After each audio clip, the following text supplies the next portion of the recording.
How do you go about knowing what is right from wrong? Only yesterday I was being a little fast. Our temple is building our website, and in getting ideas how we should profile Railroad Dharam Sabha, I thought, let me go look and see what others are doing. So in my fastness, I started looking at other temples. But more than that, I thought, why box yourself into what is known as Hinduism? Why box yourself into Trinidad? So I started looking at Joel Osteen, one of the most prominent Christian evangelists today, fantastic speaker, someone who I revere in terms of his ability to bring the message of his scripture. And having gone to the Christian website, I typed in Joel Osteen, Church of Lakewood, Houston, Texas. And it is amazing that out of the 10 sites that came up about Joel Osteen, at least half of them were Christian sites that criticized him for he was not preaching the gospel of the Bible. And I found it amazing. I can understand that other religions criticizing, although I don't agree, but I can see a point of view where fanaticism becomes part of the norm, like criticizing others.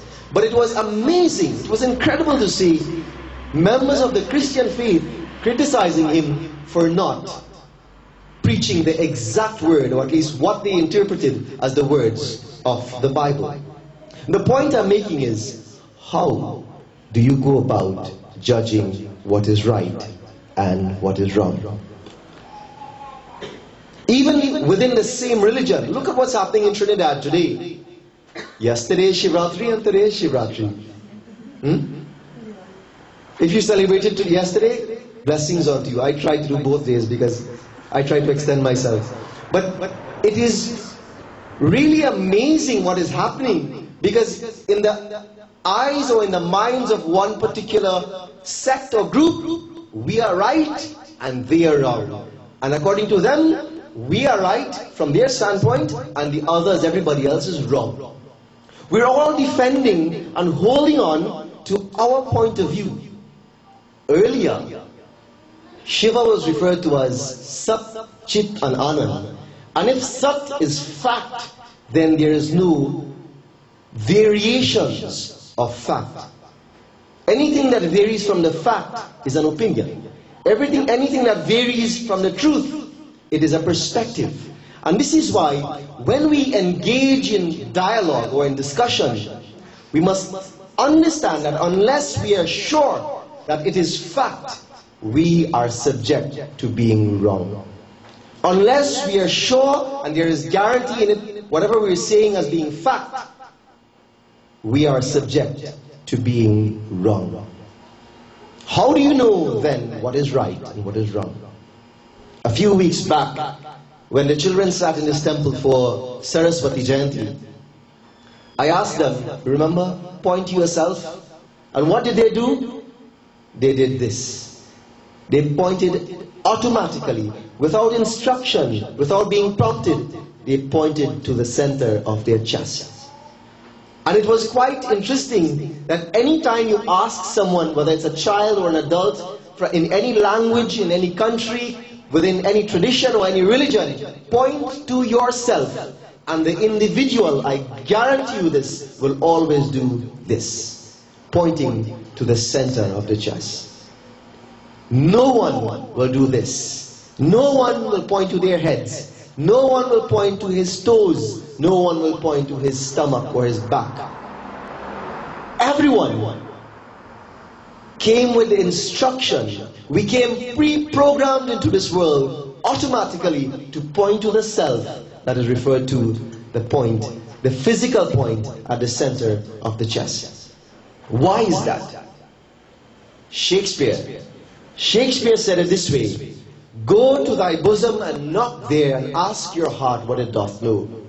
What does it mean? That the truth that we are looking for in this life, it is not in the Ramayana, it is not in the Bible, and it is not in the Quran. And I hope I don't get criticized for saying this.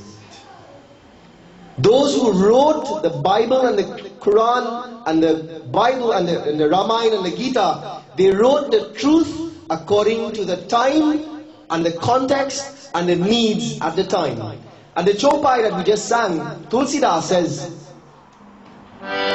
Buddhi Vivek Bal Samaya Vichari. Buddhi Vivek Bal and Samaya Vichari. He says every single religion that came into this world were born out of four premises. Four premises. One, it is Bal. Bal means strength. Every religion came about in trying to establish the premises was to establish right by being strong, standing up and defending, standing up and representing righteousness. The Bhagavad Gita, which is an extract of the Mahabharata, is a narration in the midst of Bal, where Krishna was showing to Arjuna, in this life, you have to stand up and fight. Not just physically, but you have to use the power of thought and word, and if it comes down to it, use action in fighting and standing up for what is righteous.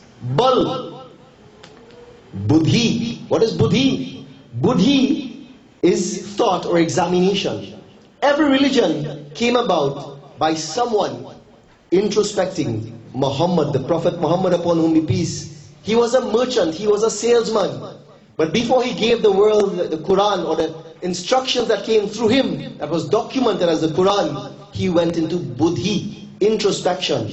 The Christ, before he lived the life and narrated the messages that what is so-called documented in whichever version of the Bible, let's accept it as gospel. But he did not do that unless he went into Buddhi, having been trained in the Himalayas by the three wise men.